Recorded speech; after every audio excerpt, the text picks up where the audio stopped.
All right, we'll carry on. Okay, I can hear myself. All right, Kevin, I think we probably have enough people here. Let's get started, right? Yeah. Anyway, first of all, introducing Everton legend, Arsenal legend, Kevin Campbell. Thank you so much for coming on the show. Sasi, it's my pleasure to be on with you, my friend. I've had some good feedback from John Burridge. Yeah. So I'm happy to be on. I think he's going to be watching. Yeah. He's been sending me a couple of text messages. Keep asking, what time are we on? He really want to listen to you. He speaks very highly of you, of course, and I want to thank him for making this possible. Thank you, Baji, if you are watching. Love him. Yeah, you guys make a really good dynamic duo on Facebook Live's La Liga presentation. And how did that partnership come about? Well, it's quite weird, Sasi. I used to do some stuff with Joe Morrison in Dubai, and from time to time, me and Budgie used to be on, and we always got along because I got a lot of respect for Budgie. Just to show the respect I have for Budgie, when I was young, I used to pay to watch Budgie play. Wow! Because when Budgie was at Crystal Palace, I lived in Brixton, South London, so I used to just be able to easily get a bus, go up to Crystal Palace because I couldn't afford to go to Arsenal. So I used to go up to Crystal Palace and watch Budgie play. So, then to meet him and play against him and stuff like that, and you have that respect for somebody, then we get thrown together on TV, and he's always been a character. Yeah. He always speaks his mind, which I love about him. So I think the dynamic is very good because I have a strong mind, he has a strong mind, and we don't mind clashing because we have that respect, So I call him Lord Budgie and he calls me King Kevin. Yeah, he said that. What time is King Kev coming on? I said, well, at 5 p.m. Singapore time. Kevin, let's go back in time. I want to talk about your early childhood. Do you remember much about where you grew up and how you grew up? Of course, yeah. I'm a South London boy from Brixton in London. We had 2 riots there. It was a very difficult, tough place to be. Growing up in the 70s was tough. Wasn't a lot of money around and stuff like that. But the great thing about Brixton was there was a vibrancy. There's a lovely marketplace there and everything, and it's quite cosmopolitan.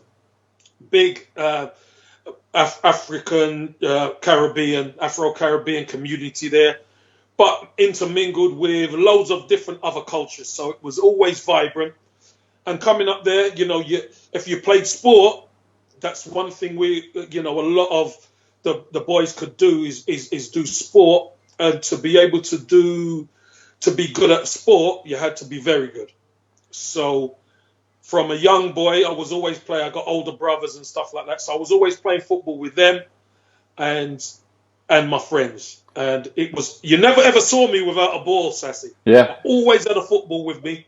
So everybody who then realized that I'm going to go down that path of trying to make it in football knew, because he's always got a football. Every time they see me, I've got a football. So it was special times. And Andy Gray, who used to play at Crystal Palace with Ian Wright, he used to live around the corner from me. So he was the first person I kind of understood to be actually going through the system, because there weren't many who I knew at the time. He was the first person who I knew who were going through the system. So I used to lean on him a little bit and get some information. So who was your early influence growing up? I mean, somebody must have taken you to football. Was it mom, dad, brothers, or even friends? Who were your early influence in football?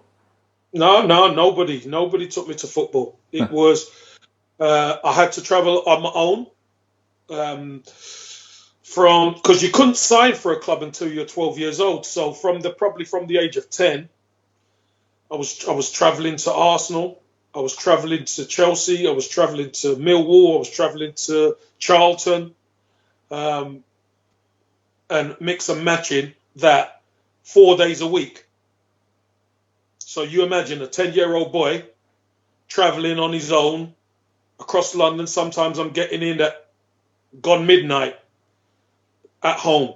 But if you want to do it, you have to do it. So, it wasn't easy. We had brothers and sisters and stuff like that. So mum and dad couldn't do it. They couldn't take me, so I had to make it happen myself. And that's what you did back then. Was it hard for you to do that as a young kid? Yeah, it was hard, but if you want it, you have to do it. So, there was not like now, or where my two boys, whenever they went to football and stuff, dad would drive them and take them and wait for them and take them home. No, there was none of that. You had to fend for yourself a lot more. I want to talk about the time you actually signed for Arsenal as a schoolboy. How did that opportunity come about? Because we'd been training at the club for probably 2 years, from 10 till 12, and was this? Did you start at the soccer school level, or you just happened to be so good? Yeah. Okay. Yeah, schoolboy. Okay. Just schoolboy level, and they're obviously trying to get a grip on who's who and who they can recruit, and etc. etc. And I was lucky enough to be offered the schoolboy forms at Arsenal at 12 years old, which was amazing for me because I supported Arsenal. My first game was in 1977 at 7 years old, and to be able to sign in for the club as schoolboy, I knew it wasn't the professionals, but I felt like a professional because it's Arsenal. So that was special time. My coach at the time was Pat Rice, obviously ex-captain and stuff like that. So Vic Akers, who was the kit man, he used to run the schoolboys, right, with Pat. So I had such a great knowledge and such a great upbringing in the schoolboys. And anybody who was around at the time, David Hillier, Lee Francis, these guys, coming through the ranks, we had such a great knowledge base with us in Vic Akers and Pat Rice especially. I want to talk about the players that were in and around your age group. Who were your teammates back then? Any players that, came to playing for the club as legendary as you? Were those players around you at that time? Well, yeah. Well, you got to remember that the age group, my age, who went into the first team with me was David Hillier. Yeah. Especially David Hillier, who was in the midfield. But around our age group, a few years above us, there was Paul Merson. Yeah. And then a year above Paul Merson was the likes of Tony Adams, Dave Rocastle, Michael Thomas, who went to the same secondary school as myself. Paul Davis was a little bit older than that. Gus Caesar was around that time as well. Martin Hayes, Niall Quinn. So there was so many good young players in and around. There's me, David Hillier, and the likes of Alan Miller, Stephen Morrow was the same age. All those guys, we were at the same age, but those guys were just a little bit above us. So you had that continuity of seeing those guys starting to get an opportunity when we were coming through Leyton, Schoolboys and YTS. So it was really important time for the football club that a manager like George Graham came in and gave the youngsters a chance. That's a great segue to my next question, because you started at 15 and obviously at some point you were good enough for Arsenal to give you the professional contract. And George Graham, you mentioned in one of your interviews to say that he trained you for life. At which point did you really feel that you had what it takes to be an Arsenal player first? And secondly, when was your first interaction with George Graham?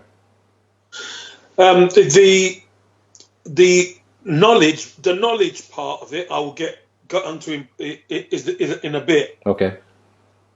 The important thing for me was at 6, because you find out between 15 and 16 whether the club want you.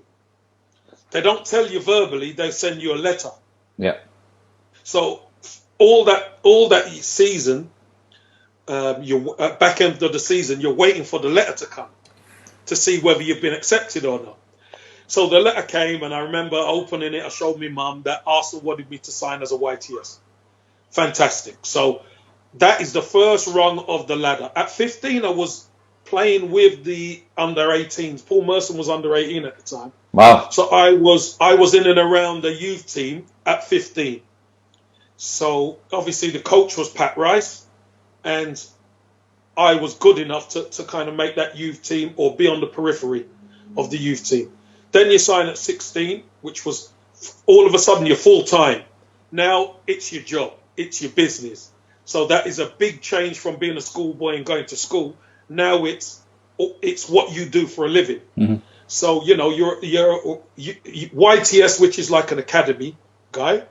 So you have to do the boots and clean the dressing rooms and do all the jobs, cleaning between the towels with toothbrush and all this kind of crazy stuff, cleaning the boots, cleaning the dressing rooms, cleaning the bus, shoveling the snow. When it gets the weather gets bad.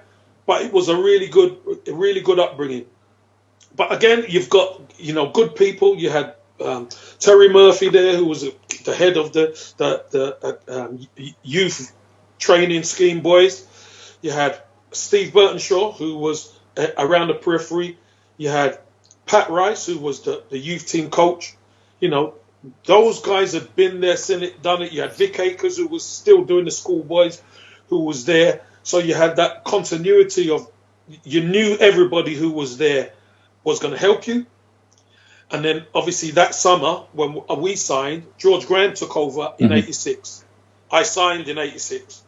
So the first impression of George was him telling us that anybody who is involved with Arsenal now, our focus must be on beating Liverpool.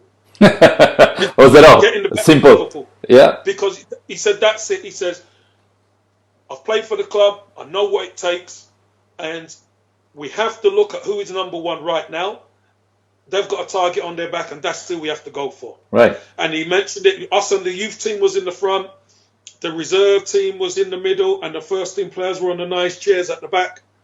And I was sat in the front. And his first address to the team, his first meeting with everybody, blew me away. I was revved up, raring to go. And I think he looked me in the eye and he said, any of you youngsters who are good enough, you will get your chance. And that's all you can ask for as a young kid, is to be able to get a chance. But he was fantastic. The way he coached, the way he spoke to young players, the way he gave younger players a chance, because there was kind of a transition time. Yeah. At Arsenal at the time, you had a lot of Kenny Sansom there and Charlie Nicholas and Viv Anderson and all these guys who were good, experienced players. But you had some real good, hungry young players coming through who George Graham quickly realised he's got something special. And there was some real good talent coming through. So it needed a good manager who could coach it up, who could recruit, smart, and, make the players fulfill their potential. And that's what he did. Tell us about the time that you made the breakthrough and went into the first team. Because as a young lad trying to make it to the first team, right? You be in that dressing room looking at all the stars and going like, what am I doing here? Did you get that moment? No, not what am I doing here? Because I used to do quite a lot of training with the first team. Right. That's one thing about George Graham, which is really good. He used to get me from the youth team and bring me over with the first team boys. So we get a load of us from the youth team and we'll train with the first team and we're not just dummies. He'd ask us questions. He'd want us to do overloads with them and play against that great back 4 or 5 players and see if we could hurt them and see what we can do. So he used to give us homework to try and understand it, and we used to do it virtually every day. We used to train against them. But what George Graham was, he was a good teacher of the game.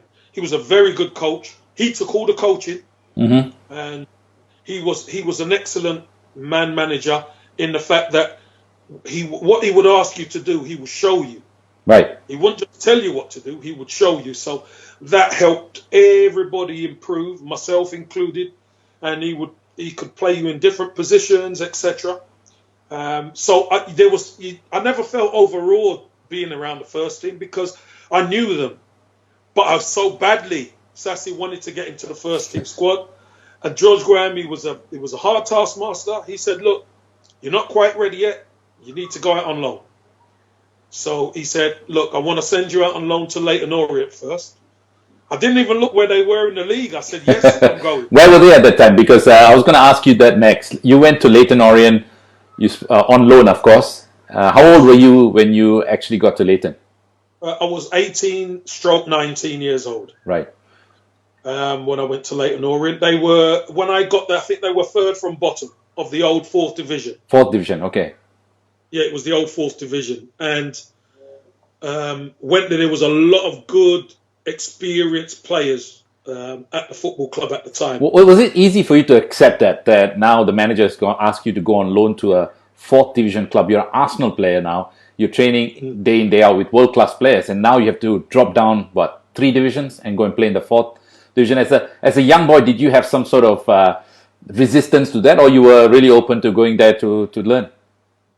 Well, Sasi, you see, George Graham, he's very smart in how he does his stuff. Okay. He gave me my league debut in the last game of the season, funnily enough, against Everton. Really? Okay. At Goodison Park. Okay. Okay. And that team was Southall, Ratcliffe, Reed, Sharp, Sheedy, Gary Stephen, Trevor Stephen, that wonderful team. Bracewell, they had a superb team. That was the last time they all played together. But he gave me my debut. I came on for 12 minutes and I got the taste. You see? So I came back for pre-season. I was raring to go. I was hungry. And then he said, "You're not quite ready yet. You need to go on loan." Oh, beautiful. Excellent. So smart. Yeah. So he's seen how hungry I was. I want to be. And then he put me on loan. So the loan was the test. And I understood that. So it was always going to be the test. So I went on loan.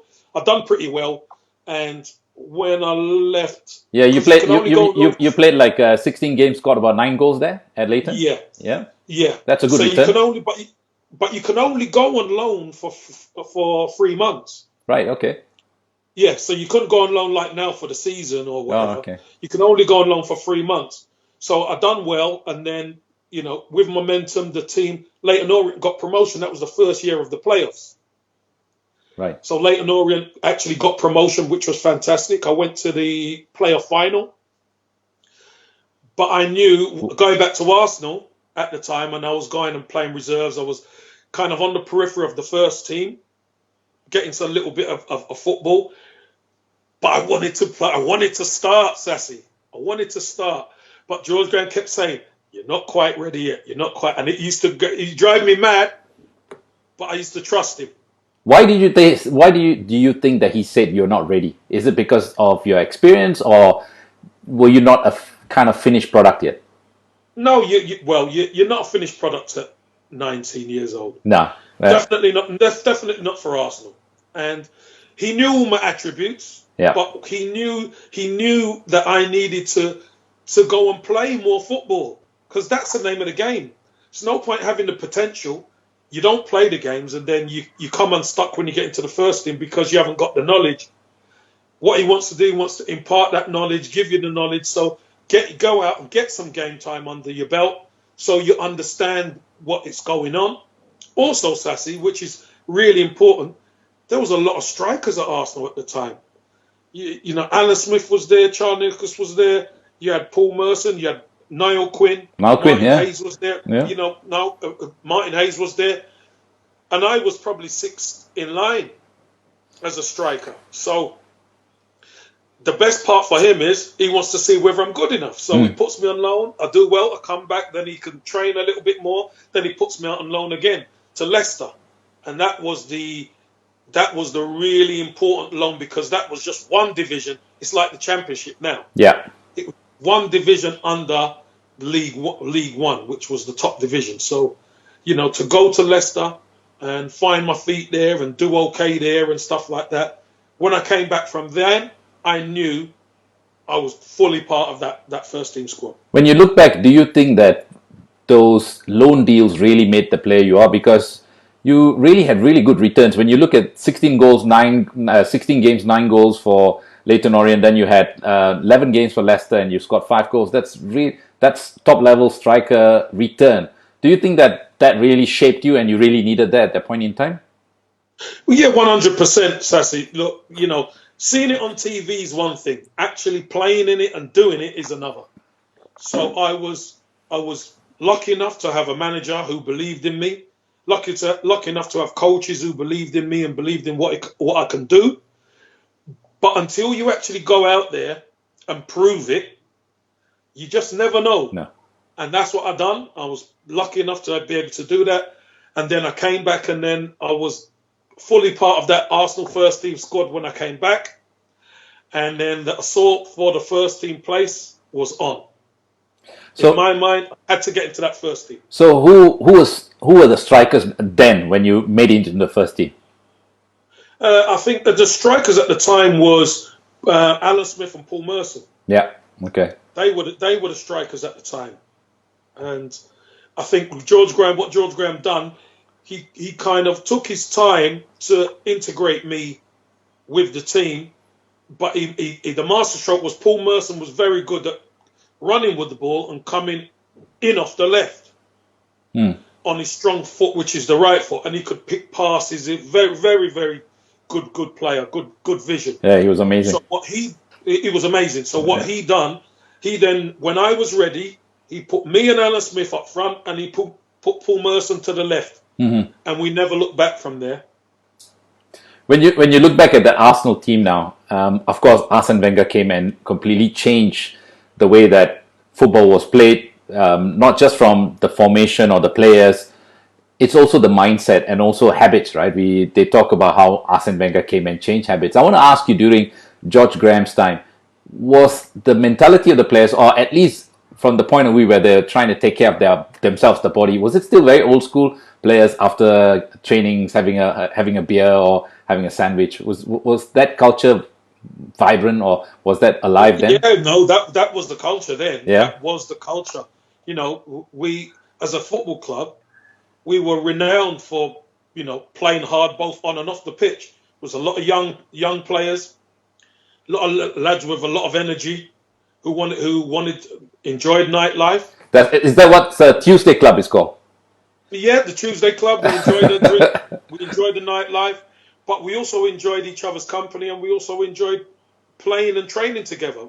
We enjoyed everything about it, and that's one thing George Graham believed in. He believed in the cliques, no cliques. He believed in one team, one clique, one team, not, you know, a few players over here and a few cliques over there, and disjointed dressing room. He wouldn't have that. So it was either all of us went out or none of us went out. So we all went out, Sasi. That's a good one. That's a good way to put it. I want to move from Arsenal to Nottingham Forest, but before we do that, is there one game that sticks out for you when you sum up your Arsenal career? Not really one game, but my favourite game was my home debut when I scored against Nottingham Forest, funnily enough. Okay. I think the team was going for a bit of a goal drought, and we ended up winning the game 3-0. I came on in I think it was second half, start of the second half or back end of the first half, and I ended up scoring in front of the North Bank, which for me, as an Arsenal fan, I've stood on the North Bank. You know, that was a fantastic introduction to the Arsenal fans, and you know, a lot of them knew about me anyway, but for me, that game really stands out because it's my first goal at Highbury and in front of the North Bank. Well, the signing of Ian Wright and, of course, Dennis Bergkamp and also John Hartson kind of forced you out of Arsenal, didn't it? No, Sasi, it didn't. Because what happened was Ian Wright came in 91, 92. Dennis Bergkamp, it was 95 where Bruce Rioch took over. Yeah. Okay. I was out of contract. Right. George Graham had got the sack. Stuart Houston was assistant, was interim manager, and now a new manager came in. So there was a contract on the table, but I didn't know who the manager was, so I needed to meet the manager, see if I was part of his plans, etc., etc. I met the manager, and we didn't quite see eye to eye about where I'd be playing. Dennis Bergkamp came. I went to Nottingham Forest and Dennis Bergkamp came in. Right. So I went out and Dennis Bergkamp came in just like that, you see. Okay. John Hartson was there. He came in the back end of the previous season. And so, you know, it wasn't really under my tenure. But Bergkamp obviously came in. And funny enough, I think it was the third game of the season where we played Arsenal at Highbury. So it was interesting. Yeah, it was interesting, to go back to Highbury so soon. Third or fourth game it was. But, look, Arsenal were moving on. They had to change quite a few things with the team, etc. There was a few outgoings, few incomings. But, Arsene Wenger came the next season. Okay. All right. Yeah, so there's that it was a little bit disjointed as to how you put it together. Right. But Bergkamp did come in that season when I left. Let's talk about Nottingham Forest. You made a $2.5 million pound transfer from Arsenal to Nottingham Forest. Why did you choose to go to Nottingham Forest? I'm sure you had other offers. I chose to go to Nottingham Forest because one, it was outside London, and I for some reason I wanted to change the environment I was in. Mm-hmm. Because if I stay in London, that means you're gonna have to play for another London club. Yeah. I couldn't see myself playing for another London club. Arsenal, my team. So yeah. But the manager at Nottingham Forest at the time was Frank Clark, who was my manager at Leyton Orient. Yeah. So it was somebody I knew, somebody who knew what I can do, somebody I respected. So that gave it a lot better opportunity for me to kind of plug myself into the Nottingham Forest system, especially with a manager who knew what I can do. Did it work out for you at Forest? Because did you finish the season there? What do you mean finish the season? Did you leave for Turkey at the end of that season, or did you? No, 3 seasons I was. Yeah, 3 seasons. Sorry. So, but I'm I was talking there about 3 seasons. You played up front with Pierre Van Hooijdonk, didn't you? In the last season. Last season. Who were the other players at Forest at that time when you just signed for them? Well, when I signed for them, you had Mark Crosley in goal, Des Little right back, Steve Chettle, and Colin Cooper. Left back was Stuart Pearce. Yeah, I was going to ask about him later. Yes, Stuart Pearce. Midfield at the time was Scott Gemmell, Steve Stone on the right, Ian Wallen on the left, and Lars Bohinen was centre mid. And up front at the time was Brian Roy. Brian Roy, yeah, the Dutch. Brian Roy and Stan Collymore had just gone from Forest to Liverpool. Okay. So I was coming in to replace Stan Collymore. So. How would you sum up your time at Nottingham Forest? I sum it up as it was okay. It was the middle season was quite frustrating. First season was fine. The second season was quite frustrating because I suffered a couple of injuries and it was difficult to get my form. And we ended up going down, and I couldn't play my part in, keeping the team up, which was a bit disappointing. And then I think Stuart Pearce was interim manager at the end of that season. That's right, yeah. Back end of that season. And then Stuart Pearce left, and Dave Bassett came in. Harry Bassett. Mm-hmm. And he was unbelievable. He was really good with all of us players because there was a lot of experience at the club. He came in, he really won us over very quickly. And he said, look, with the squad I've got here, he said, if we don't get promotion, he said, I can't be the manager. He said, I must be crazy if I'm not a good manager. Look at the players I've got. So, and that was the mentality to go into the league. We're going to win this league because we've got the best squad to win the league. So that was it. We had that mentality from day one. And it was, the third season was the best season because myself and Pierre Van Hooijdonk kind of got together and we kind of clicked. Yeah. And that partnership became the high scoring partnership in Europe. I think 60 something goals we scored. That's right, yeah. That season. And, we got on well on the pitch and off the pitch. I want to talk about that in just a moment. But before we do that, I want to talk about Stuart Pearce. I think he's, obviously a lot of fans around the world, especially in Asia, they know him as the Psycho. Was he as crazy as, what you read and see about him in the media? No, he's not off the pitch. Yeah. He's a top guy, lovely guy, straight talking guy. But on the pitch, he will kick you into the rose end. He's a very tough competitor. Obviously, captain at Forest, a very tough competitor, and wants to win. He's a winner, and you soon realise that when you play with him.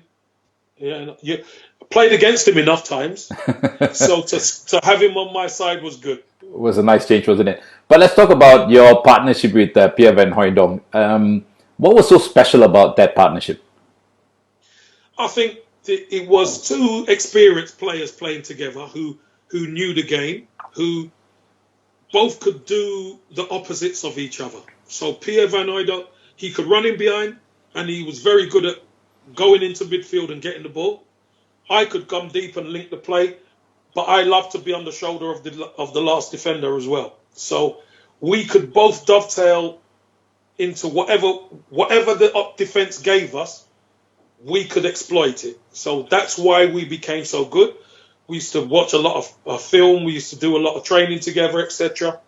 And Pierre had an unbelievable free kick, anywhere from 40 yards. Yeah. He would definitely score or test the goalkeeper. So we always had him as a weapon from dead balls and set pieces. And, we just seem to click. And sometimes it just clicks with players. Do you still keep in touch with him? Yeah, sometimes we keep in touch. We've seen each other a couple of times. And what's he up to these days? We're still friends. Well, yeah. What's he up to these days? He's been doing coaching and stuff like that. So, okay. Yeah, he's a good guy. Let's talk about the time he went on strike, because the club, they transferred you to Turkey, and he didn't want to stay at Nottingham Forest. Well, they accepted the bid. They accepted, okay. I hadn't signed yet, Sasi. Yeah, okay. So he actually rang me when I was at the airport. Okay. Because we were back for pre-season. He was having a break because he'd been on international duty. Right. So my phone rang when I was at the airport. I was just boarding the plane. And I said, "Hi, Pierre, how you doing?" So he said, "Is it true?" And I said, "Is what true?" So he said, "That the club are selling you." So I said, "Look, I'm just getting on the plane to Turkey. I'll call you from Turkey." So I got on the plane and I rang him when I landed. I rang him. I said, "What's going on?" So I said, "Yeah, they've accepted a bid." He said, "Well, I'm not going back." I said, "Yeah, come on, don't be so silly. You're going back." He said, "How can they break us up? It's crazy. I'm not going back." So I thought, yeah, okay. And then as I got into negotiations and I ended up signing, the breaking news that Pierre Van Hooijdonk's gone on strike. Oh, really? Okay. So I used to keep in touch with him on the phone and, yeah, just go back, No, I'm not going back. How can they break us up? They're crazy. They're disgrace and stuff like that. He wasn't happy about that move to What happened? To break What up happened with that in the end? Did he end up leaving? He went back. I think Ron Atkinson took over as manager, and I think Pierre went back just before Christmas. Okay. Wow. Yeah, he went back just before Christmas, and obviously he went back when there was a storm with him going back. But he was a wonderful, gifted player. But me and him got along, and it was like it would calm him down. Yeah. I knew exactly how to speak to Pierre and calm him down.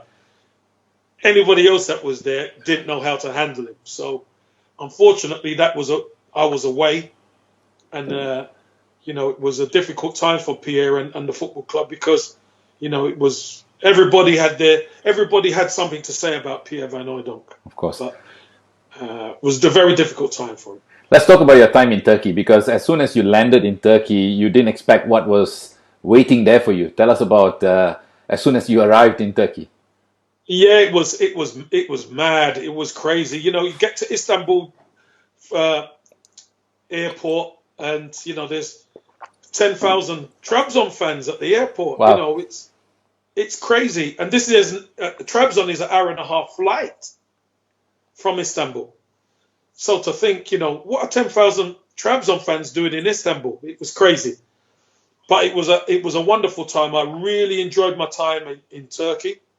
I was going there thinking, it's maybe a step down football wise, but no, it wasn't. It was very technical, very, very good players. The facilities were very good.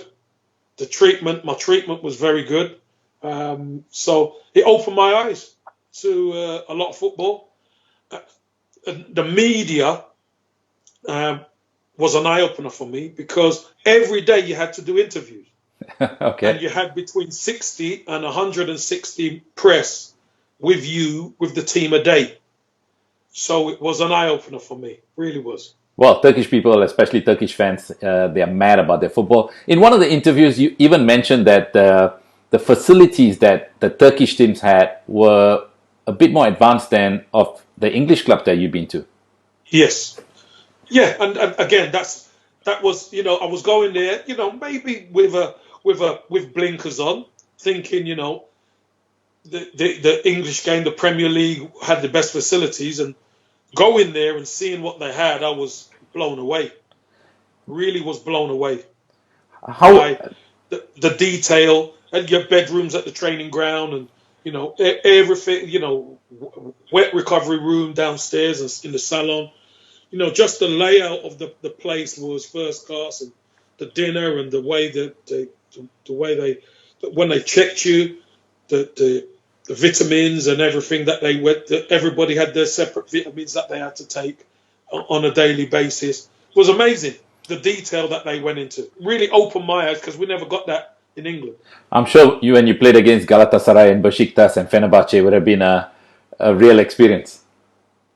Oh, super games, especially at Galatasaray's old stadium, the Ali Sami Yen. We played Besiktas at their stadium, which is a lovely stadium in Istanbul, and then we played Fenerbahce at our home stadium, which was great.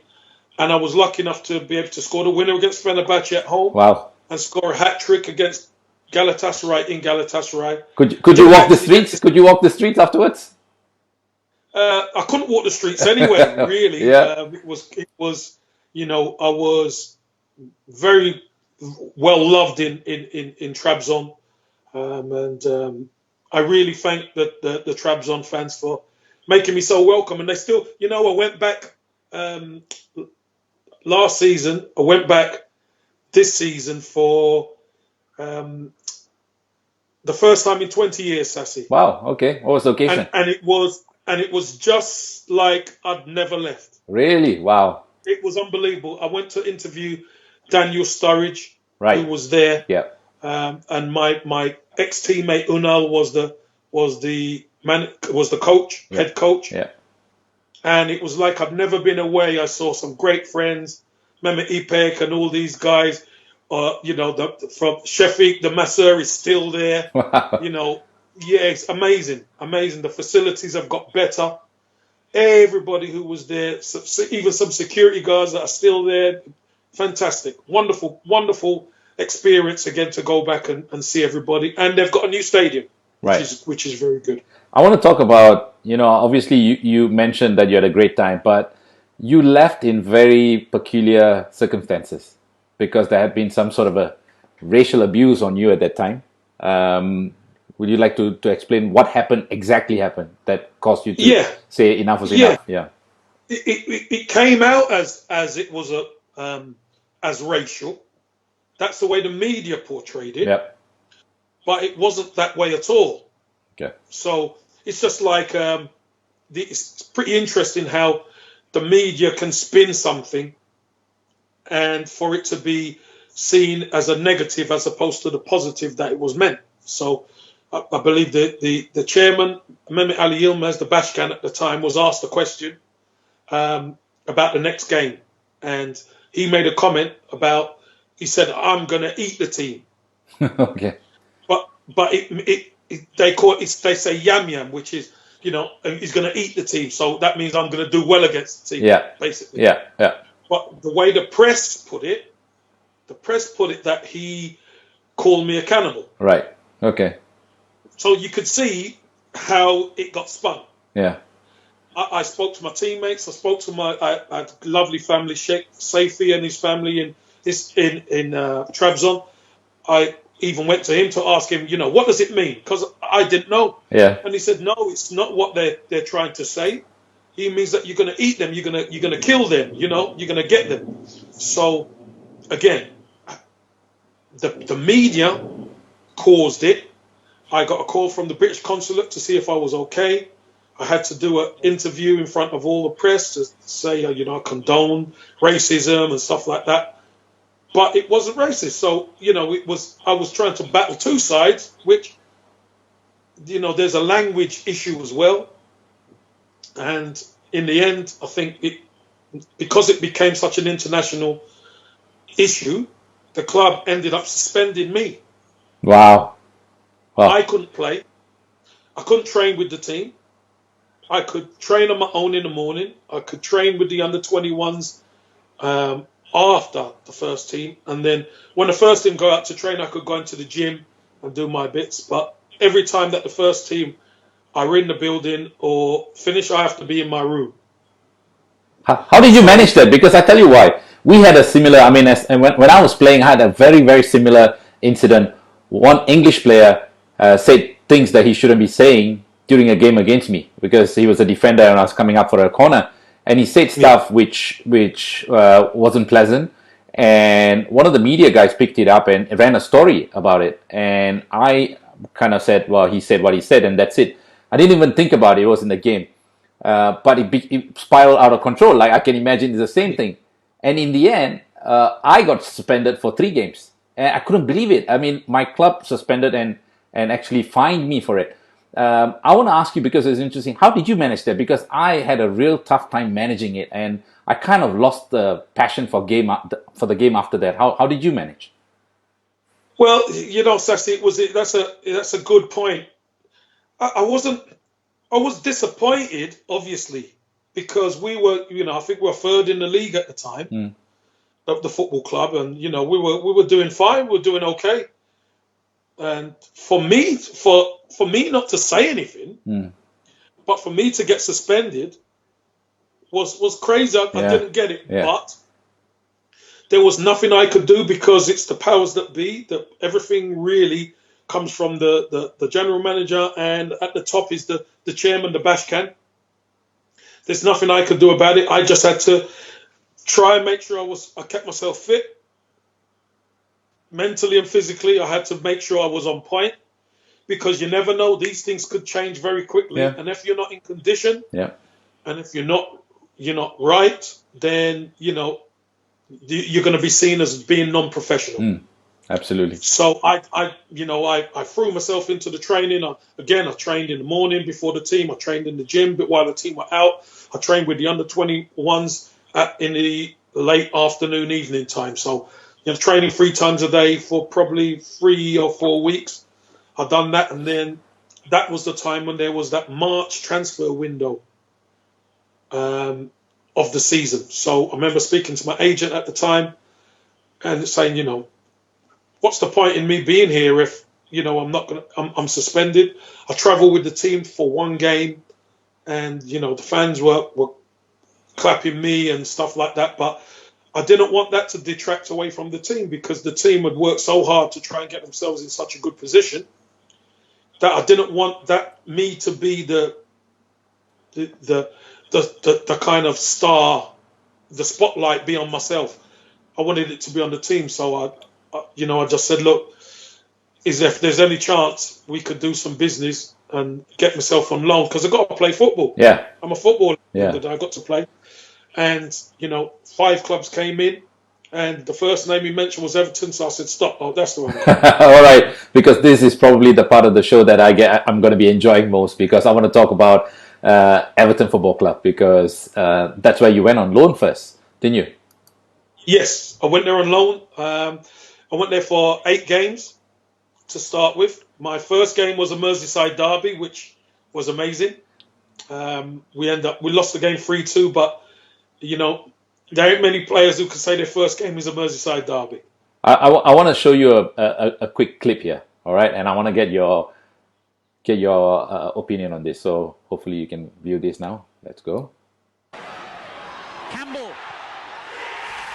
That's the inspiration we've been looking for. Yep. And Kevin Campbell has provided it. Trouble again at the back. Barnby. Jeffers is offside rather. And he and Vesterveld have an angry clash, and they're both going to be in trouble here. Well, they've got to go, haven't they? The two of them have got to go off. Jeff is invested out. It's a pity. But Mr. Riley's got no option. You know I can't see it, right? No, you can't. And Steve Staunton. Nope. Can you hear it? Nope.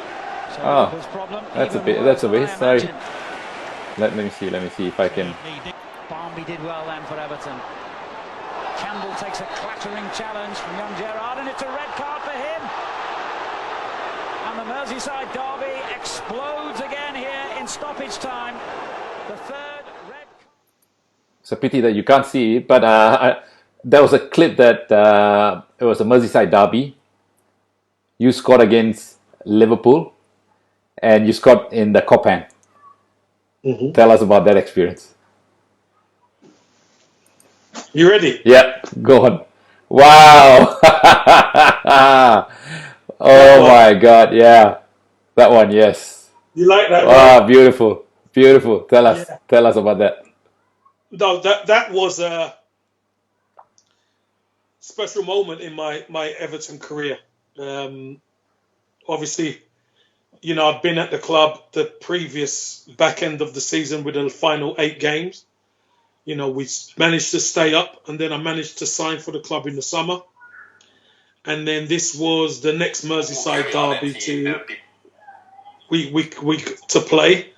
But we had an improved squad, we had a stronger squad, and for the first time, you know, we went there thinking, you know, we could beat this Liverpool team. There ain't many times you can go there and look at man for man, we've got a really good chance. But we fancied our chances there, and you know, to be able to score so early though, Sasi, that was the thing. Cop end to score so early when the ball hit the back of the net, to see Evertonians. I was gonna ask you that. How unique is that to see Evertonians at the Copan and they were celebrating your goal? How weird was it for you? Well, it was weird for me because I'm used to, you know, total segregation. Yeah. You know, at Arsenal, Spurs, total segregation. In Turkey, total segregation. Whatever, you know, Nottingham Forest against Derby, total segregation. There'd be nobody in each other's end. But I didn't realise the Evertonians were in there until the ball hit the back of the net, and then they get up and they're jumping around in the Kop. It was crazy. I was like, wow, you know, it was amazing, but it was so early to score. Yeah, and it was a tough game. It was a tough battle.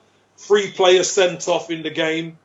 Sander Westerveld, Franny Jeffers and Steven Gerrard. And we end up winning the game 1-0. You know, and going over to the Evertonians at the end and celebrating with the Everton fans, knowing we'd won at Anfield, was amazing. And you know what, Sasi? We haven't won there since. Yeah, I know that. We have, absolutely. We haven't. I don't think. Yeah, in the cup, we haven't won there since. So, you know, everyone asks me, Kev, do you want it? And I'll say, no, I don't want it. I don't want it. And we never win. So I'm going to say, yes, I want to keep it. So maybe we can change something next season. Let's look at the players that you played with, because there were some real legends of the club back then. And of course, there was a young lad called Wayne Rooney, wasn't he? He was there while you were there as well. Yeah, Wayne Rooney was coming through the ranks. The first time I saw Wayne Rooney, we'd heard about Wayne Rooney, but I didn't even know what he looked like.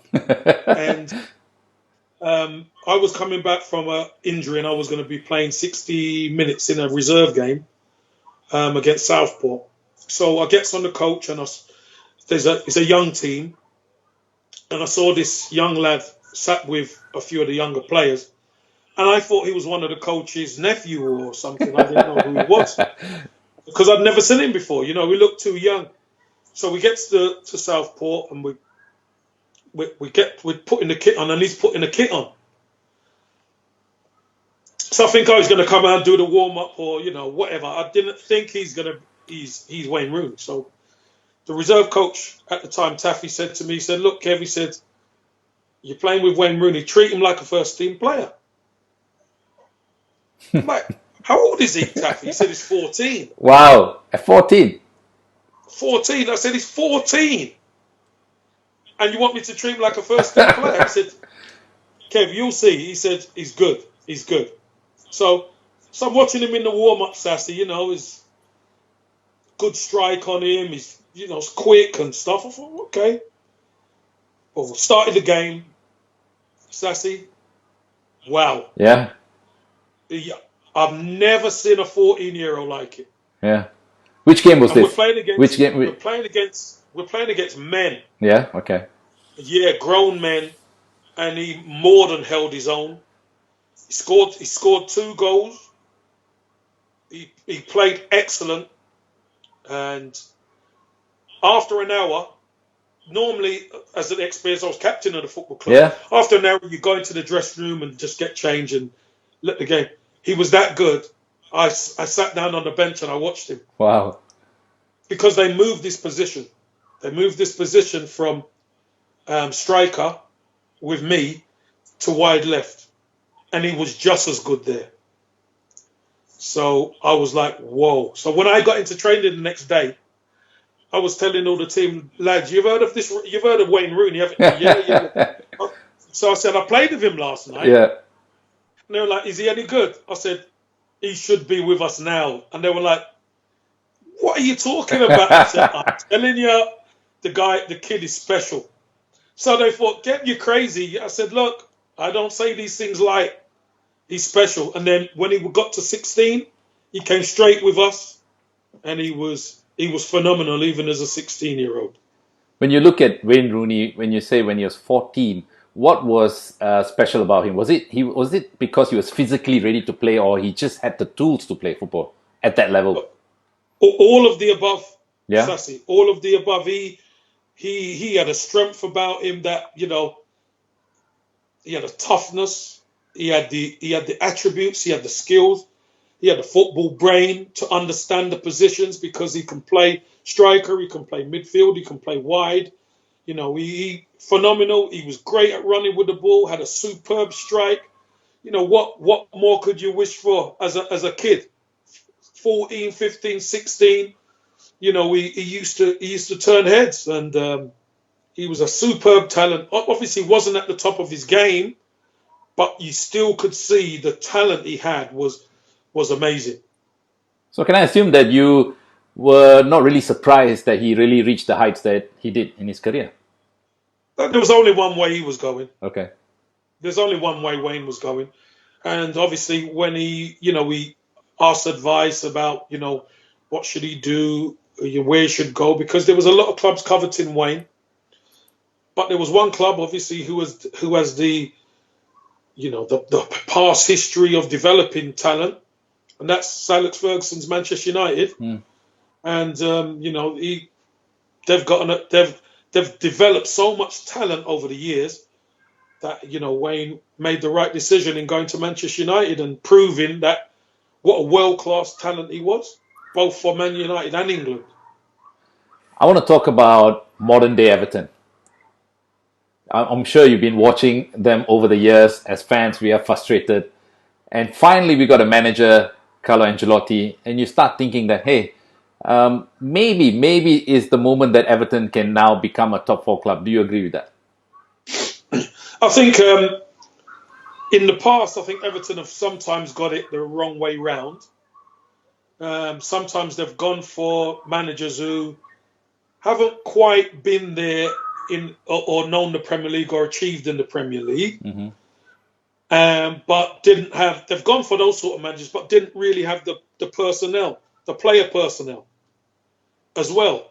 And, it's like a juggling act. But for the first time in a long time, Everton have a manager who nobody can question. You can't question Carlo Ancelotti's resume, because he's got a resume to die for. He's got a resume as good as virtually anybody else's. You can't question his philosophy, because he makes the best of what he's got. And one thing else you can't question is his recruitment policy. He's come into the football club this season. Everton have improved, seeing where they were. Big credit have to go to Duncan Ferguson as well. Yeah, I was going to say that. What a job he done.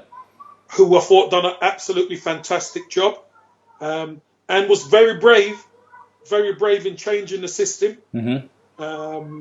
And putting Richarlison and Dominic Calvert-Lewin up front against Chelsea, and that really pushed them forward momentum-wise. And Carlo Ancelotti really hasn't changed much, but he's just tinkered with the system, with the wide players, etc. And I think he's doing really well. I think the key now is going to be the recruitment this summer, or obviously the Premier League season is in limbo right now, but how the recruitment this summer, he knows what he needs now, Carlo Ancelotti. Will he get the players in he needs? I think he's going to go all out for those game changers in the team to get that spine of the team stronger. I think that's what he needs, and I think that's what he's going to try and do. We're fast approaching an hour, Kevin. We've been talking, and time flies when you're having fun, and especially when you're talking to an Everton legend. I want to ask you about the moment when you retired from football. Did it leave a void in your life as soon as you quit and call it quits with the game? No, not really, because I'd been preparing myself for the afterlife, so it were, after football, and I've been involved with security since before I finished playing. I was involved with security, and I was involved with punditry. Yeah. And I had a young son who was in the academy at Manchester City. I have two boys who play. Yeah, that's what I was going to say. Your son Tyrese, he plays for Stoke City now, right? Plays for Stoke, yeah. Okay. And my youngest, Kyle, who's just turned 17, he plays for Buxton, which are a non-league team. Right. He came in late. He Right. started late because he just wanted to enjoy football. Didn't enjoy Kyle didn't enjoy the microscope of being in an academy. Right. So, which I found quite refreshing. So he can go and play with his friends and enjoy football and not be under the microscope, because it does affect a lot of these boys who don't make it, you see. But with Tyrese was always driven to want to make it. So he was in the Man City Academy. He left the Man City Academy at 16 and went to Stoke. And, he's played in the first team quite a few times this season. He's on his fourth manager this season. Wow, yeah. He's fourth manager in 2 years. But he's doing pretty well right now. He's been on loan at Shrewsbury last season. Came back to Stoke, and he's starting, which is good at the moment. So big question: is he ever going to end up playing for our beloved Everton? Sasi, I'll be honest, I don't know. Okay. I've got a picture with him in his Everton kit. All right. Okay. At Goodison Park, but will he play for Everton? I don't know. Can he play for Everton? Of course he could. Yeah. Okay. But a lot of it is timing, Sasi. I don't know about the timing, how the timing's going to work. But right now he's got a job to do at Stoke, and fingers crossed we can get the season going again, and he could keep making a name for himself at Stoke. Just before I let you go, Kevin, I just want to ask you, what would you be like to be known with football fans, not just Everton fans, but football fans in general? I like football fans know who I am, or I think football fans. I'm a football fan, so I am one of the fans, and I like to talk football. I love to speak football and love to converse with guys, and I think what this break is doing is making us understand and realise actually just how much we love the game. Absolutely, how much? Yeah, you're right there. How much we miss it. Yeah. We do miss football. It's great that we can get on to, podcasts like this and we can have a talk and etc. But we do love it. We love football. We miss football. I miss Lord Budgie. I miss working with Budgie. But I love interacting with fans, because the game is nothing without the fans. Absolutely. It really is nothing without the fans. Kevin, thank you so much. I really appreciate it. This has been one of the best interviews, I must say, talking to a real living Everton legend. Hopefully, our club goes on to do greater things in the next couple of seasons. Sasi, thank you for having me on. Thanks everybody for watching. Have we not got no questions, Sasi? No, because I can't see any questions coming in. I was trying to. Okay. Yeah. Maybe we get you on in the near future for sure. Now that we are Yeah, connected, get me on again. hopefully we And can get have you a on. question and answer. Yeah, that'd be great. Thank you so much, Kevin. You take care and That's stay it. safe. Thank you very much. Stay safe and stay healthy. Thank you very much. Thank you. And Thanks. if you want to watch more of this will be obviously on demand on Facebook. And if you want to catch my show, I do Sports Talk Saturday and Sunday on the weekend on Channel News Asia, CNA 938. So make sure you tune in and listen to that. Thank you, Kevin. Take care and see you soon. Thanks, Sasi. Bye. Bye-bye. Bye.